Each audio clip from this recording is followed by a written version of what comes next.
Look at it. Really look at it. We call it the red planet, as if it's just a colorful neighbor, a dusty backyard for billionaires to play in. We send rovers to its surface to scratch at the dirt like ants on a tombstone.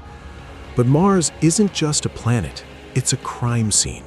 It is a 4-billion-year-old cold case written in iron and ice. Today, it's a frozen desert where the air is thin enough to kill you in minutes and the soil is toxic enough to finish the job. It's basically the universe's version of a do not enter sign. But it wasn't always this way.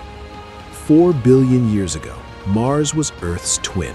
It had blue skies, it had rushing rivers, it had a thick, warm blanket of an atmosphere. It was a world that had everything it needed to win the game of life. And then, something happened. Mars didn't just lose its habitability, it was stripped of it. It was murdered by the very sun that gave it life. We're standing on Earth looking at our neighbor, and we're seeing a ghost story. We're seeing what happens when a planet loses its soul. Imagine standing on the shores of the Martian Ocean. The gravity is lighter. You could jump 3 times higher than on Earth. The air is thick enough to breathe. The water is fresh. This wasn't a maybe scenario. The evidence is carved into the ground. Unless you think wind has a hobby of carving perfect river meanders and depositing sedimentary clay just for the aesthetic, Mars was wet, very wet. It had enough water to cover the entire planet in an ocean hundreds of feet deep. For nearly 1 billion years, Mars was arguably more habitable than Earth. While our home was still a molten mess of volcanic eruptions, Mars was cooling down, stabilizing, and getting ready for the big show. It was the overachiever of the solar system. It was the straight A student that everyone expected to go to Harvard. To understand why it all went wrong, you have to look at the heart. Every living planet needs a heartbeat, a rotating liquid metal core that generates a magnetic field. This field is a planet's armor. It deflects the solar wind, that constant stream of high-energy radiation from the sun that wants to peel an atmosphere off like skin from an orange. Here's the problem. Mars is small. It's about half the size of Earth. And in the world of planets, being small means you lose your heat fast. It's like a cup of coffee versus a giant pot. The coffee gets cold while you're still looking for the cream. Around 4 billion years ago, the Martian dynamo died.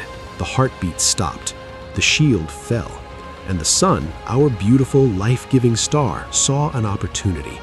The great stripping was about to begin. Without its magnetic shield, Mars was no longer a home, it was a target. Every second, the solar wind, moving at 1,000,000 miles per hour, began to sandblast the Martian sky. It wasn't a quick death, it was a slow, agonizing mugging that lasted for hundreds of millions of years. Imagine someone slowly peeling the roof off your house while you're trying to sleep. At first, you're just a little chilly. Then the rain starts coming in. Then, eventually, you're just lying in a field with a very expensive mortgage. As the atmosphere thinned, the boiling point of water dropped. The water molecules literally started to evaporate into space. The hydrogen escaped into the void, and the oxygen stayed behind to do something much more scenic. This is where the red planet gets its name. Mars isn't red because it's hot. It's red because it's a giant planetary-scale heap of rusted iron. When the water molecules broke apart, the oxygen bound itself to the iron in the soil. Mars literally inhaled its own atmosphere and turned into a giant rust bucket. The heat was gone, the water was gone, the air was a ghost. Mars had officially entered its dark age, a state of permanent frozen stasis that has lasted for 3.5 billion years. But in the middle of all this death, something survived. If there was ever life on Mars, and given how much it looked like Earth, it's a when, not an if, where did it go? It couldn't stay on the surface. The radiation would have shredded its DNA like a document in a blender. Maybe they didn't all die. Maybe they just moved into the basement. If you were a Martian microbe, the surface is a nightmare, but the underground is a sanctuary. There is still heat there, there is still water, there is still hope. And that's what we're really looking for when we send those rovers. We're looking for the survivors of a 4-billion-year-old apocalypse. Mars isn't just dead, it's preserved. Because there is no tectonic plate movement and almost no water to cause erosion, the history of Mars is frozen in time. On Earth, the mountains are ground down and the seafloors are recycled, but on Mars, the past stays exactly where it fell. Olympus Mons hasn't erupted in tens of millions of years. It's a monument to a time when Mars had an internal engine. Now, it's just a massive volcanic tombstone. But that's the beauty of it. To a geologist, Mars isn't a failed world. It's a library where the books haven't been touched in 3 billion years. If we want to understand how life starts, we don't look at the messy, overcrowded Earth. We look at the clean, quiet crime scene next door. We talk about fixing Mars. We talk about melting the poles, thickening the air, and bringing the blue back. We want to play God and reverse 4 billion years of decay. It's a lovely thought. It makes for great movies.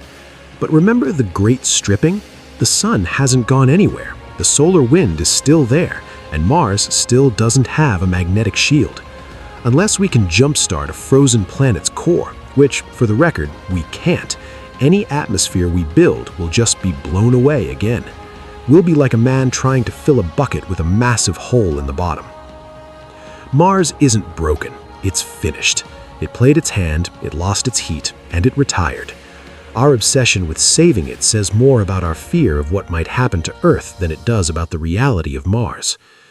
We study the dark evolution of Mars because it is a mirror. It shows us what happens when the delicate balance of a planet fails. It shows us that a world can be Earth-like today and a red corpse tomorrow. Mars didn't do anything wrong.